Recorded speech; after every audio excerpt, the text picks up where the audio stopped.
I'd like to call to order the town hall meeting. This is an opportunity for us just to come together and listen to the citizens.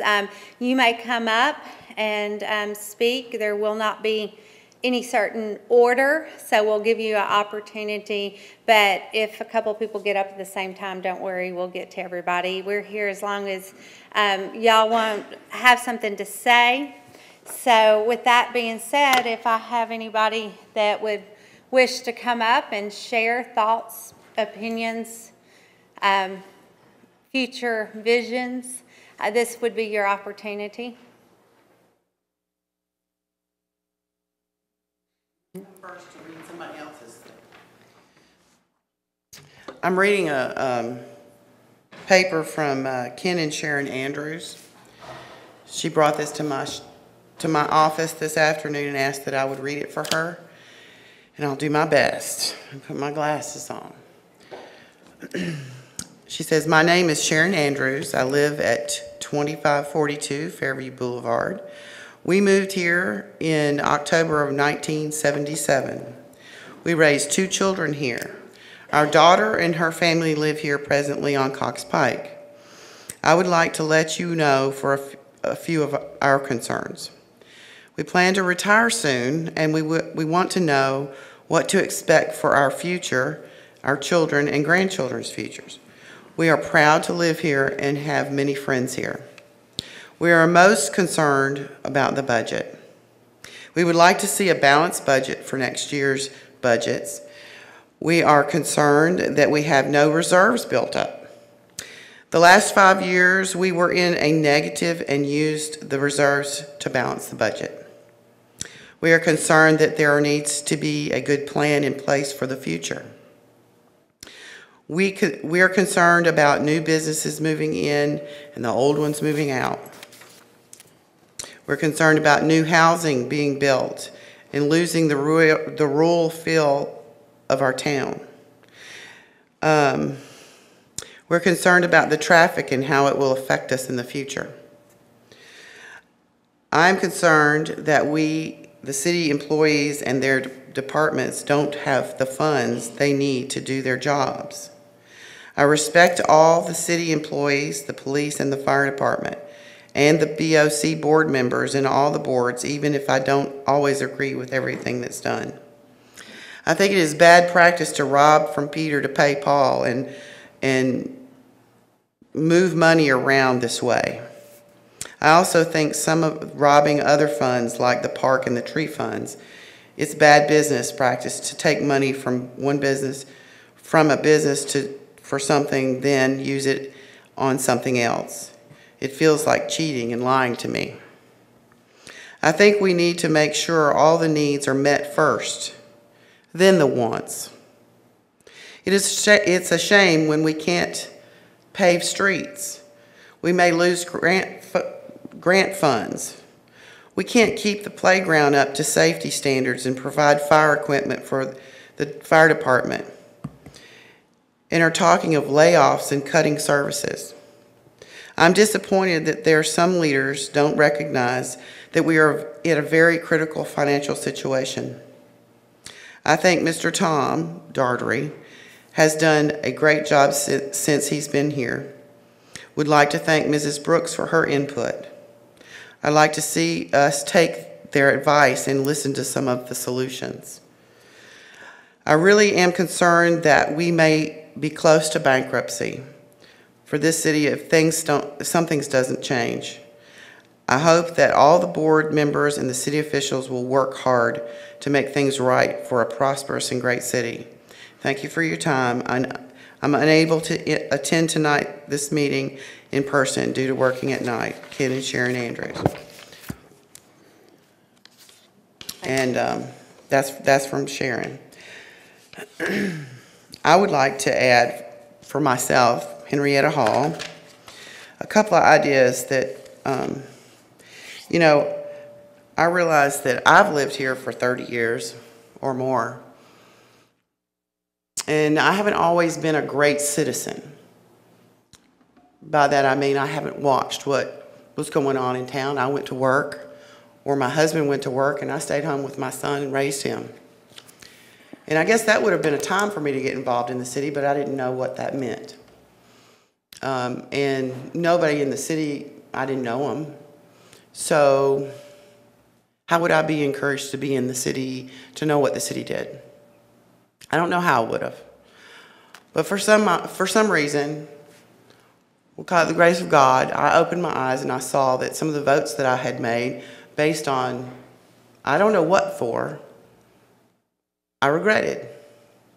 And I said to my husband and I, we talked about it, and I said, I'm not going to ever make this mistake again. I'm going to know who I'm voting for and what they believe in. And I think a lot of people in Fairview have woken up to that fact. We have been watching. More people watch than are here tonight. And we care a great deal about our town. A lot of people work. They go to Nashville, they go to Franklin, they go to Dixon, wherever they have to go to work, they go to work. And some of them don't get home till 7 o'clock at night. I know my husband didn't used to. So how would they get involved in the city business? I don't think they could. And if it's not on the television so that they can see it, they won't see it.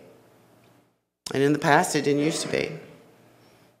And sometimes important meetings are not.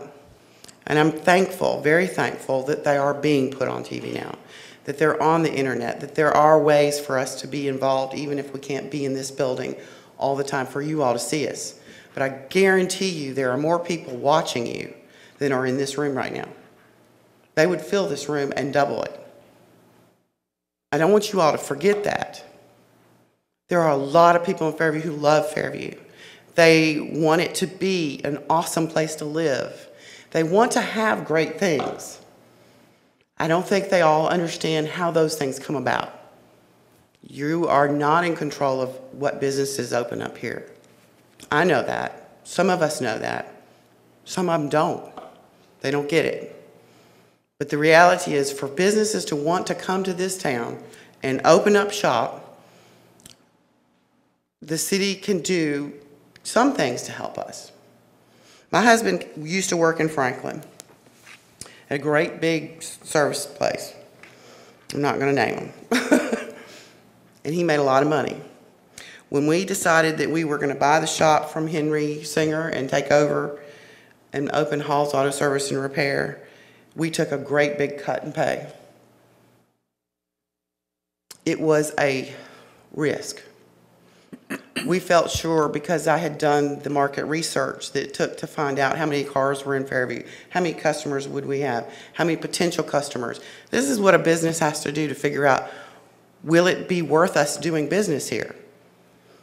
And after many years of praying and praying about opening the business, we decided to jump in. Like I said, he took a pay cut in doing so. But what he gave up was he didn't have to drive to Franklin anymore. It was maybe 25, 30 miles a day, one way. And the gas that it cost, can I just say the gas prices that year went from something like $1 something a gallon up to $2 or $3 or maybe $4. I can't remember. It was a lot. And I know I was fretting because I couldn't imagine how we were going to pay that. And thank God we didn't have to. We drive 3 miles to work. Do you know how much less stress there is to have a business in Fairview that way? It's awesome. I would not change a thing.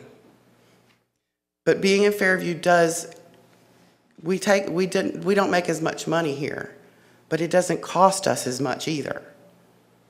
And you talk about the cost of the people that work for the city and the insurance that it costs. My husband and I pay over $600 a month for him and I to be covered. We have to pay $5,000 out of pocket before our insurance will pick up anything. I don't know exactly what the program is that the citizens are paying for the employees of Fairview to have, but I bet you they get better than that. And if you have to make cuts, you have to make cuts. And I'm sorry, but my boss doesn't pay my $5,000 out of pocket. It comes out of our pocket. And I know that in the past, you all have paid for the out-of-pocket expenses for them. That is, wow. I don't know anybody's business that does that. No business that I know of that's not government. I think sometimes you guys who have been in the government business or in the business of government your whole careers, be it police, IRS, you know, I mean, your whole mentality is about how the government is run. And I don't think it's run real well. That's just my personal opinion. If we want to balance our budget at our house, we look together at what we've got to spend. We have to pay this for insurance. We have to pay this for the mortgage. We have to pay this for electricity. We have to pay this for, and all those things come first: home, food, and insurance. And our insurance is a big chunk of our money. And if we have anything left over, we get to have some fun and go out to eat. Go on vacation. Did I tell you we didn't used to go on vacations?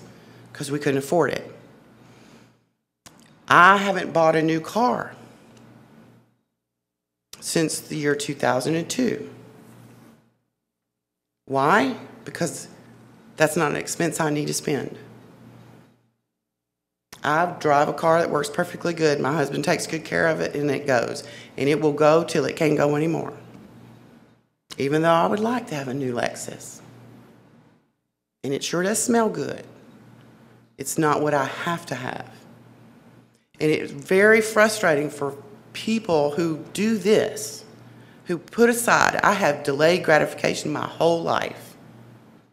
And then I see people in government. It's not just you guys. It's the government, the big city, you know, the big time. Where's delayed gratification in your life? It's my money you're spending. My taxes pay for everything that you all do. Please use a little discretion to think about what I have to give up for you to do that. If I had my son in college and he called and said, "Mom, I bounced a check. I need you to write me a check so that I can, you know, I screwed up. I'm sorry. I'm really sorry. I screwed up. Give me some more money."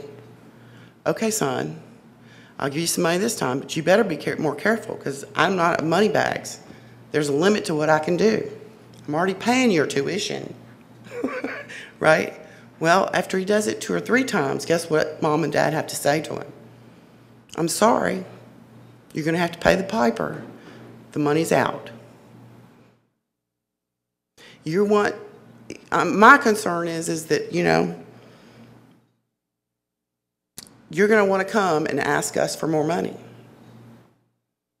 And I'm willing to pay a little bit more the first time, even though we're paying more than anybody else in Williamson County already. I'm willing to pay a little bit more, happily, but only if you control your spending.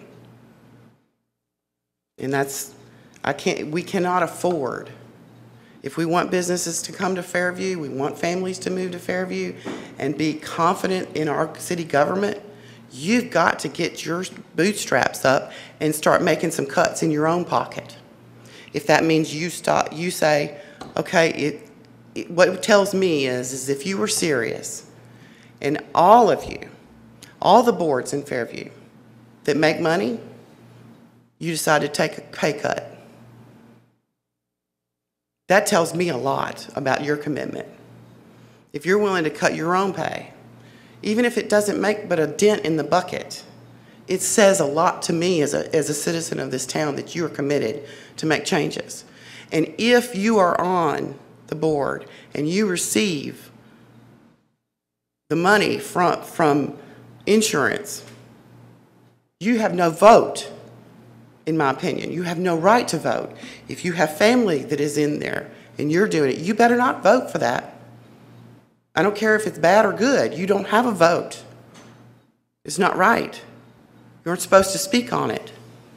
If you work for the park, you shouldn't be voting on the park. That's just common sense. It's not fair. You have an invested interest. And I'm, you know, that's just all, I mean, I'm saying the things that everybody is saying, but nobody's standing up here to do it. So here you go. I can get the darts, shoot them at me. Truth is the truth, and that's how the people feel. And I do appreciate the fact that you all take time, and I am humbled by the amount of time you all spend in this building and meetings. And Mr. Hall does, I don't even know what he does all the time, but he's doing something all the time. The people that work here do something all the time. I appreciate what you do. But you got to remember, we got to pay the bill, not you. So please be more careful with our money. That's all I'm asking. Thank you. Thank you. Okay, is there anybody else like to come up?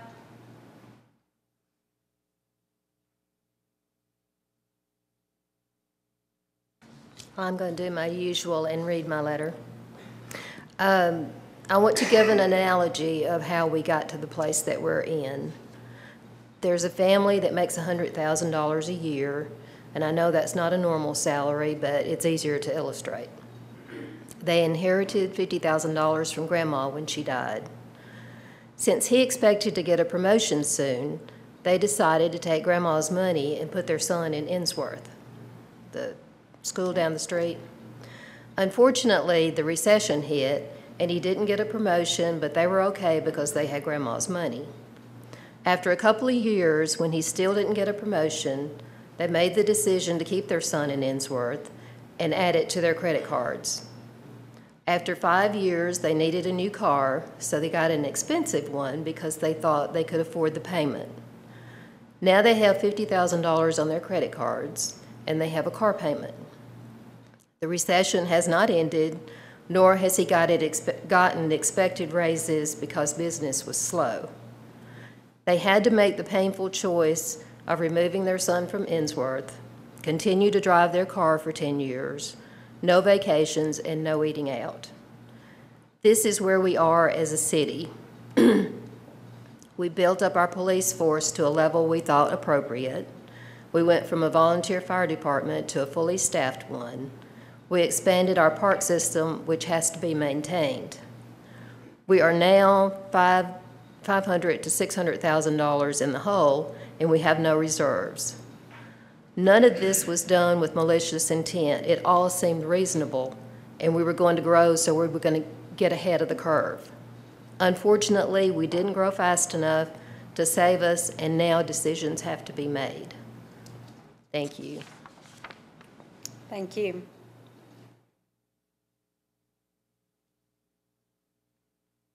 Anybody else? Come on, Mr. Brooks.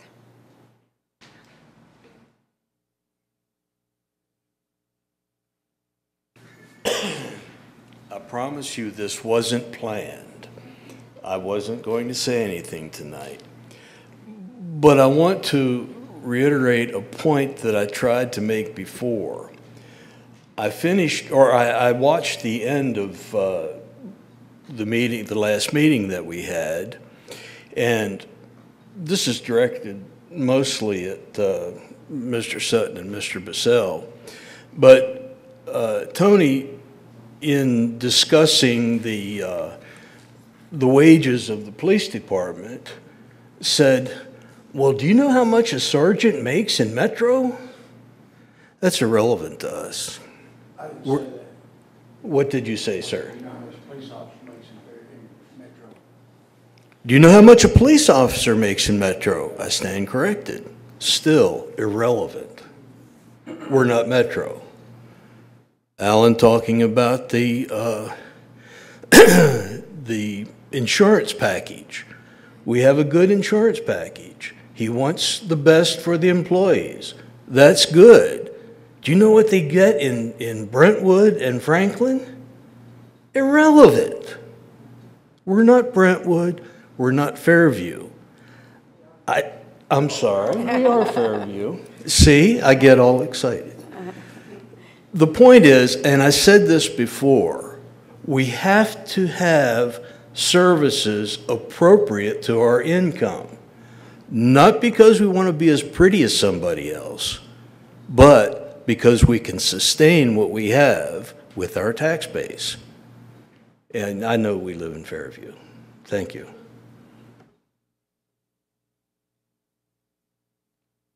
Thank you. Former Mayor Toddy. Good evening, Mayor and Commissioners. Thank you for the town hall meeting for the citizens to voice their gratitudes, insights, concerns, and suggestions. I'd like to start with my gratitude. As I know, your time is very precious and spent enormous time here at the city business. I want to thank you for giving your time to the business of the city. Thank you for your dedication to the governance and the direction of our city. The insight, being on many sides, I was a pre-board citizen, a board member as mayor. I'm now a post-board citizen, multi-business owner and involved in the Chamber of Commerce, volunteer, civic, and nonprofit experiences. There are many sides to every situation. What I have seen by some over the last several years in leadership is gross negligence in biased and conflicted rulings at the expenses of the whole, the citizens. The budget shortfall being discussed is not new. The records show for the past several years that we have been down and the reserves have been tapped for that purpose. The difference this year is no reserves. They are not available to cover any shortfall, so we're definitely on new uncharted ground. In past years, experienced conservative measures have fallen on deaf ears. My concerns, the past and the present, is the budget projections should be looked at of season money only. Mismanagement or the lack thereof, aggressive purchasing of wants, not needs, the lack of reserves for emergency, a potential bridge out in our city, a possible property tax increase without changing the way business is done. That is putting a burden on the people and the children of our future, which are our leaders of our future for our city. Now, I may not have grand suggestions, I may not have line item suggestions, but I do have some statements that I think would be just simplistic things for consideration. I do respect each one of your intelligence, and I do respect your time. But I do know that over the last few months, we've discussed the word cuts, and that has not been aggressively looked at as the priority. Now, in our own households, if we do not have the money, we do not go to the grocery store. There is no options. So I'm asking this evening to please focus all decisions on the good of the whole, which, as Ms. Henrietta well stated, it is our money. Please be responsible. Good evening. Thank you. Anybody else tonight? Okay, Mr. McCoy, come on up.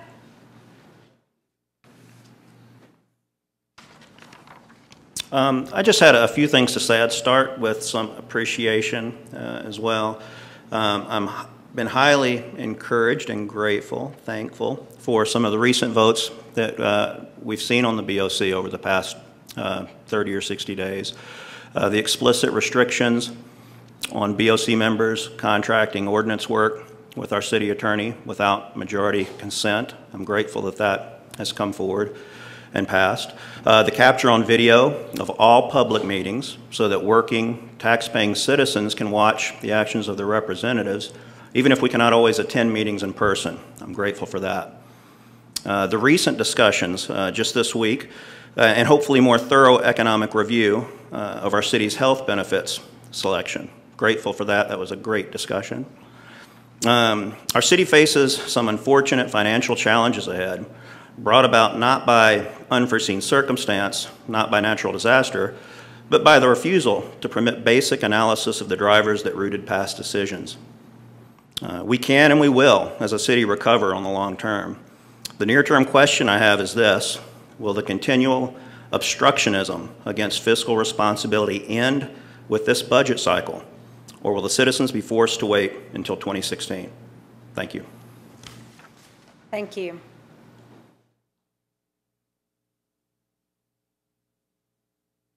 Anybody else?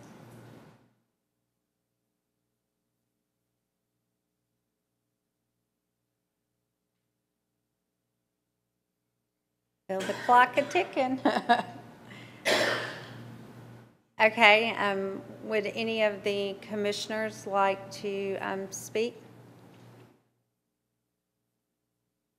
I don't have anything to say. Okay. Just want to thank everybody for their comments.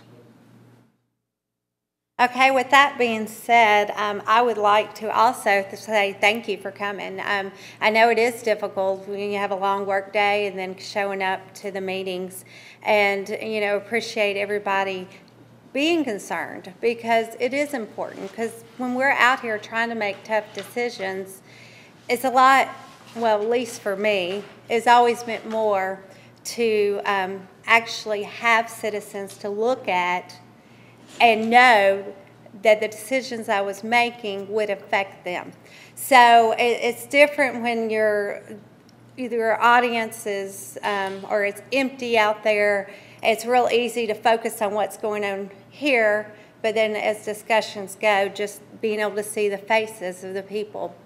So I think stepping out and being a representation of the community, I wish more people would come. As y'all know and obviously discussed tonight, we do have some tough decisions to make. We are in a place that I am not proud of.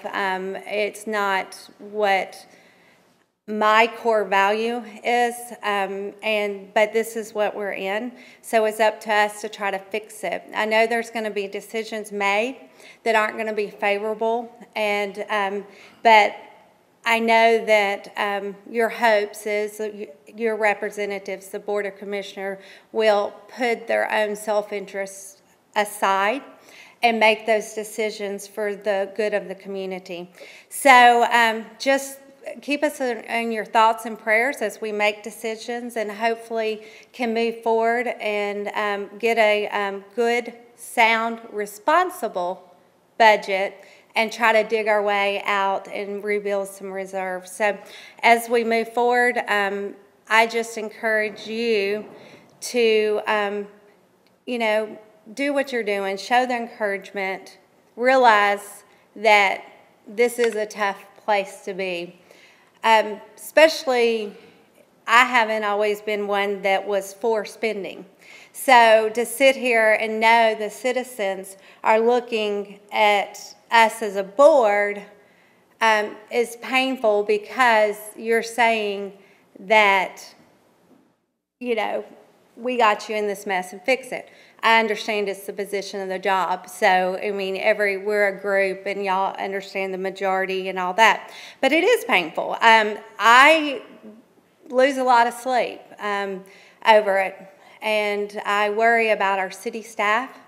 I worry about giving them the quality job, salaries, benefits. But then again, the most important, I worry about the people. And so there is that fine line, and then business has to go on. We have great opportunities. You know, we have to be creative as far as, you know, finishing up some of these grants, looking for more opportunities in the future. So as we go forward, I just encourage your involvement and continue to contact us and let you know what you think, and I appreciate you coming out tonight. Thank you. Adjourned.